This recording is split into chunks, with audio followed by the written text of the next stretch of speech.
Hey Claiborne, it's cold here in San Antonio. Like, Steph and I are wearing a sweater and gloves indoors cold.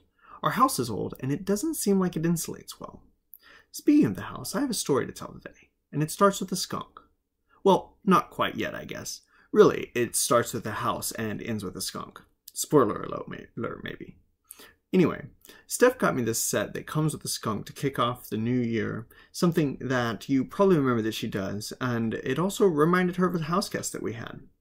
So last year, Steph and I moved in at the end of January. By the way, I cannot believe that it's almost been a year now. But right before we moved in, my buddy and I had to cut a hole in the wall in the garage to check a gas pipe for a leak. We patched the hole up, kind of, and closed the garage door, also kind of. Well, all is well until one morning, Steph and our dog Max are out in the backyard, and I hear Steph calling out to Max to come in the house. Of course, it's a big commotion, so I ask if everything's okay, and Steph tells me that she saw a skunk in the backyard. She said it must have left through the front fence because it went around the car and then she didn't see it again, but it made her really nervous. The plot thickened because at night we started to occasionally notice the smell of a skunk smell. At first, I figured it was because there was a skunk in the area. After all, Steph had seen it in our backyard. And one night, our across-the-street neighbors sent us pictures of kits playing in their front yard. So I thought, surely it just lives in the area.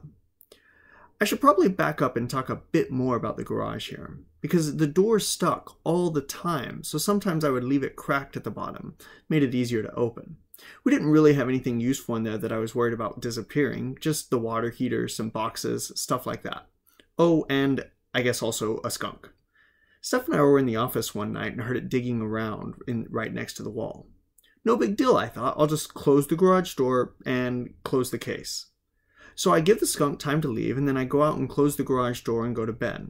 But the next morning, when we're leaving for work, we see right beside the garage door this huge hole that's been dug under the house. At that point, I sort of chalked it up for a loss, but eventually the skunk left. Except recently, we've been started to smell skunk smells again at night. Seems like, maybe similar to Voldemort, he's back. Well, Claiborne, I hope your week didn't stink, and I'll see you soon. Over and out.